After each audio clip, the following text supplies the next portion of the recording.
In cricket, you have your greats, and then you have your legends, and then there's A.B. de Villiers. This wasn't just a guy who was good at cricket. No, no.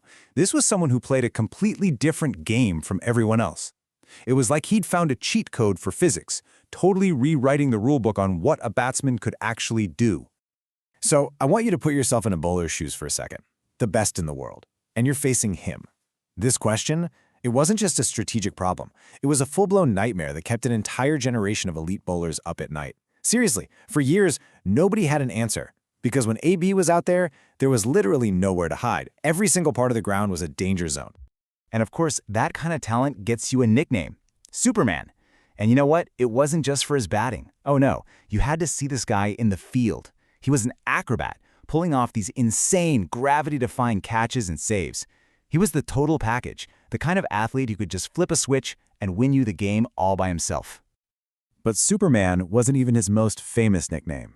That title belongs to Mr. 360. And if you've ever watched him play, you know exactly why. It was because of this just wild, almost spooky ability to hit the ball anywhere. I mean, anywhere. For him, the cricket field wasn't this V-shape you're taught to hit in. Nope. It was a blank 360-degree canvas, and he was the artist ready to paint it with boundaries. I mean, just think about what that means for a bowler. Your best ball, the perfect Yorker, right at the toes, what's supposed to be your knockout punch. Against AB, that was just an invitation to scoop it over the keeper's head for 6. Your bouncer, the one meant to scare him, he just slashed it into the stands. It was a complete tactical nightmare. Captains had to throw out their entire game plan. What do you even do? You just bowl and pray, right?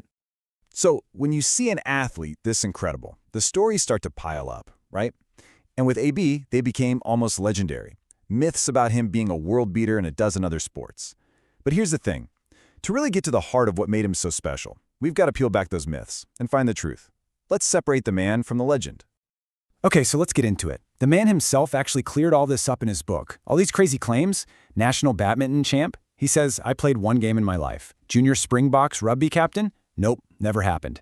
Held national swimming records? Well, I set a record in my primary school when I was under 9, but that's about it. So, okay, the myths got a little out of hand. But here's the crazy part. The reality is still insane. He was a ridiculously talented all-around athlete at school, even getting his golf handicap down to a measly 1. The truth was already incredible. The legends just took it to another level. All right, so if he wasn't some kind of secret super athlete in a half dozen other sports, then where did this 360-degree magic come from? Well, the real answer is all in his technique. It was absolutely revolutionary. See, A.B. de Villiers didn't just learn the cricket textbook, he tore it up and wrote his own. And it all boils down to these 3 key things that work together like a perfect machine. First, that grip. Every coach tells you to have a closed grip for power, right? Well, AB used an open grip, which completely unlocked the offside for him and gave him the super flexible wrists he needed for all those crazy inventive shots. Then there's this trigger movement, that back and across shuffle. That put him in the perfect position, like a coiled spring, ready to pounce forward or rock back, buying him precious fractions of a second.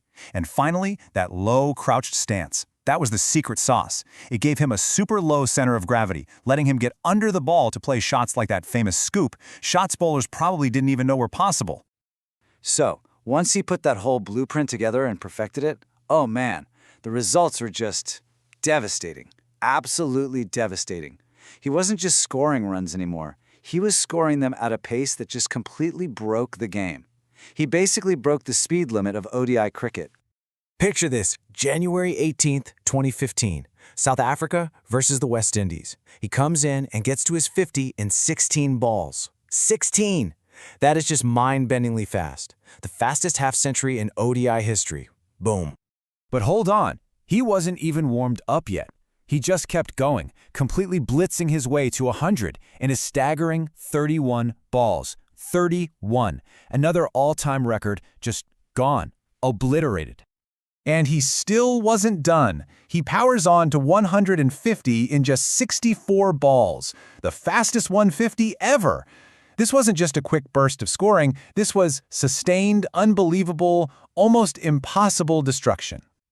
Just take a second and look at those numbers. Let that sink in. In one single innings, he ended up on 149 off just 44 balls. And in the process, he snatched 3 of the biggest speed batting records in the entire sport. To this day, it's one of the most ferocious, jaw-dropping things anyone has ever seen on a cricket field. Okay, so it's easy to just think of AB as this highlight reel machine, all fireworks and crazy shots. But if that's all you see, you're missing a huge piece of the puzzle.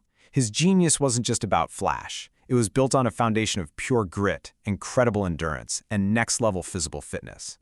He talked about doing these absolutely brutal fitness tests, like the Bronco, and said it's one of the worst things you can do. How your lungs just burn?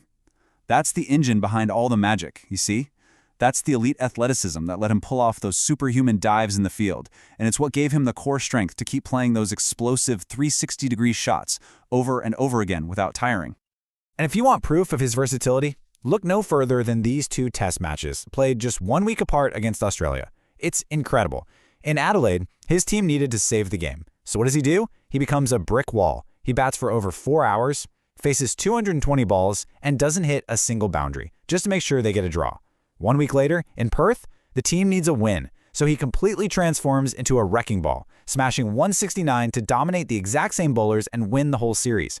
He was a chameleon. Whatever the team needed, that's who he became. So what's the legacy of a player like that? A guy who could literally do it all? It's simple, really. He completely changed our perception of what batting could be. He proved that there are no limits, no such thing as an impossible shot, and that almost no game is ever truly unwinnable. You see, he just blurred the lines between different formats of the game. He brought that wild T20 creativity into the long, traditional test matches, and he brought that test match grit into the shorter games.